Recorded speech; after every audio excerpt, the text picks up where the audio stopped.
সাবেক তথ্যমন্ত্রী ও জাতীয় সমাজতান্ত্রিক দল জাসদের সভাপতি হাসানুল হক ইনুর সঙ্গে শেখ হাসিনার কথোপকথনের একটি রেকর্ড ফাঁস হয়েছে।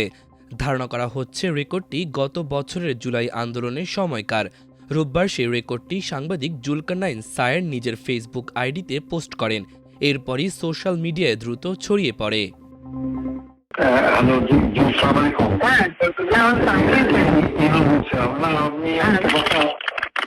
আমি মনে করি যে আপনার পদক্ষেপটা সঠিকই হয়েছে। এখন পর্যন্ত যা রিপোর্ট বাংলাদেশে পাচ্ছি আর কি, তো ওখানে ঢাকাতে আপনার রামপুরার দিকে এবং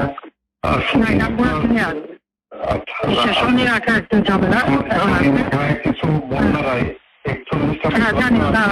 41টা মাদ্রাসা আছে, ওই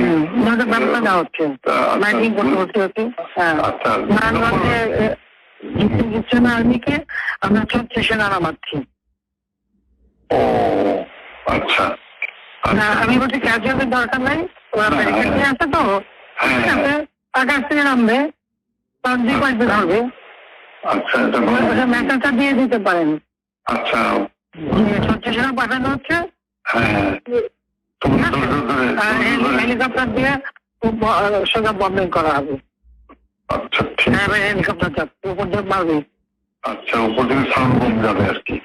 ঠিক আছে, যেটা গেল। আমি একটা পয়েন্ট আপনার একটু নজরে আনার জন্য রিকোয়েস্ট করতেছি যে কাশ্মীর তো 2-5 দিন চললো, কিন্তু কাশ্মীর পরে যাতে আর মিছিল না নামতে পারে সেই জন্য একটা হোমওয়ার্ক করা দরকার। যেরকম উত্তর পাড্ডা, গুলশান, যাত্রাবাড়িতে যারা মিছিল লিড করছে সেগুলো চিহ্নিত আর কি, ছাত্রদল, বিএনপির ছেলেরা শিবিরে। তো সেই ছেলেগুলো মানে ধরেন রিজভিকে অ্যারেস্ট করা বা নূরকে অ্যারেস্ট করা ইম্পর্টেন্ট না, ইম্পর্টেন্ট হচ্ছে যে মিছিলটা লিড করেছে। আমি আমার কুষ্টিয়া জেলাতে এসপি সেভাবে অলরেডি তালিকা করে ফেলতে। 5 মিনিট 34 সেকেন্ডের অডিওতে হাসানুল হক ইনু শেখ হাসিনাকে বলেন, আপনার ডিসিশনটা খুবই কারেক্ট হয়েছে মাননীয় প্রধানমন্ত্রী, আপনি একটু দয়া করে অ্যারেস্ট করে ফেলতে বলেন সবাইকে, তাহলে আর মিছিল করার লোক থাকবে না। এই সময় শেখ হাসিনা ইনুর কথায় সম্মতি দিয়ে বলেন, আমরা রণক্ষেত্রের সাথী।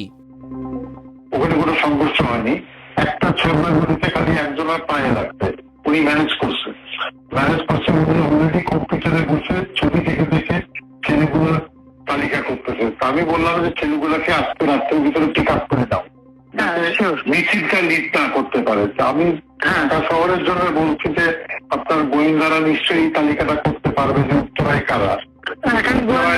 লোকাল লিডার ওখানে এমপি খসরু আছে এবং হাসান হাবিব আছে। আমার কালকের যে রিপোর্ট, হাসান হাবিব নামেনি, কিন্তু ও রাগ করে খসরুর উপরে ছেড়ে দিয়েছে এমপি সাহেব মোকাবেলা করুন। তো হাসান হাবিব লোকাল না তো, হ্যাঁ রাইট, লোকাল, ওদের তো লোকজন আছে। হাসান হাবিব নামেনি, আর এখানে ওয়াকিল ওর সামলাতে পারেনি, ও 2 লাইনে পা দিয়ে চলে। আমার কথা হচ্ছে যে একটু যদি লোকাল লিডারদের সাহায্যে তালিকাটা করে নিয়ে আজকে রাতের ভিতরে সব কাস্টডিতে নিতে পারেন, তাহলে কোনো জায়গায়।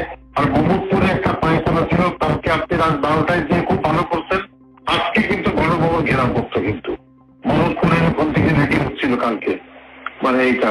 সুতরাং ডিসিশনটা খুবই কারেক্ট হচ্ছে মাননীয় প্রধানমন্ত্রী।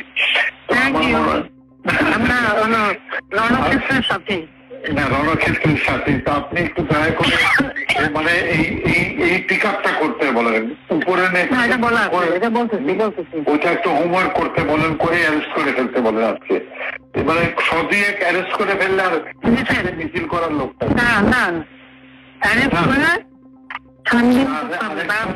আরেকটা রিকোয়েস্ট আমার, যে ইন্টারনেটটা আমার মনে হয় চালু করতে পারে, এটা আমাদের কাজে লাগবে। ইন্টারনেট চালুর আহ্বান জানিয়ে জাসদের এই নেতা বলেন, ইন্টারনেট চালু করতে বলেন, এটা আমাদেরই কাজে লাগবে, কারণ আমরাও সমস্যায় পড়ছি। যদি ইন্টারনেট থাকে তাহলে নিউজ দিয়ে মিডিয়া ফ্ল্যাট করে দিতে পারবো। এ সময় হাসিনা বলেন, কিভাবে ইন্টারনেট চালু করব, ওরা ইন্টারনেট পুড়িয়ে দিয়েছে। এই সময় হাসিনা বলেন, ইন্টারনেট আমি আর চালু করতে পারবো না, অন্য সরকার এসে করলে চালু করবে।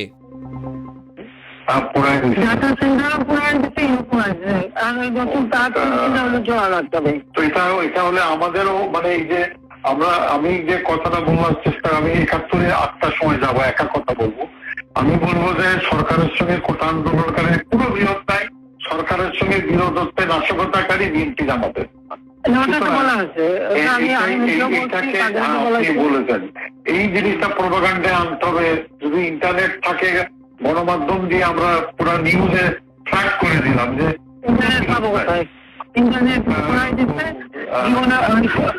আমি তো আর আনবো টানবো না, যদি অন্য সরকার আসে তখন আনবে। আমি দেখি ইন্টারনেট ওরা পড়াইতে থাকুক, ওইটা চলতে বাংলাদেশে ইনশাল্লাহ অন্য সরকার আসবে না, অন্য সরকার আসবে আসুক না। আমি যাচ্ছি এখন জামাত সাহিত্য করতে ওটা আপনার যা যা লোক আছে তালিকা গুলি আপনারা করান, আমরা করাচ্ছি। জামাত শিবিরের আবার মেরুদণ্ড ভেঙে দেন ঢাকা শহরে একেবারে। আমি বাদ বাকি আমাকে যেটা বলবেন আমি ইনশাল্লাহ করবো। না, ওই তালিকাগুলি একটু করে ফেলান আর নিজেগুলি এই সুতা যা পারেন, শিবির যে কথা আছে যা আছে তদ্দূর পারেন। ঠিক আছে, আচ্ছা আচ্ছা, থ্যাংক ইউ, থ্যাংক ইউ।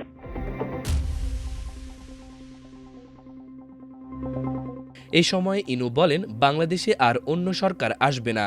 জামাত শিবিরকে ধরার পরামর্শ দিয়ে ইনু বলেন, জামাত শিবির আবার এক্সপোজড হয়েছে, এই সুযোগে তাদের মেরুদণ্ড ভেঙে দেন। এই সময় ইনু পরামর্শ দেন শিবিরের তালিকা করে সবগুলোকে ধরে ফেলতে, যাতে সায় দেন শেখ হাসিনা। এর আগে ইনু বলেন, এখন পর্যন্ত যা সিদ্ধান্ত নিয়েছেন তার সবগুলোই ঠিক আছে। মাল্টিমিডিয়া ডেস্ক, আমার দেশ।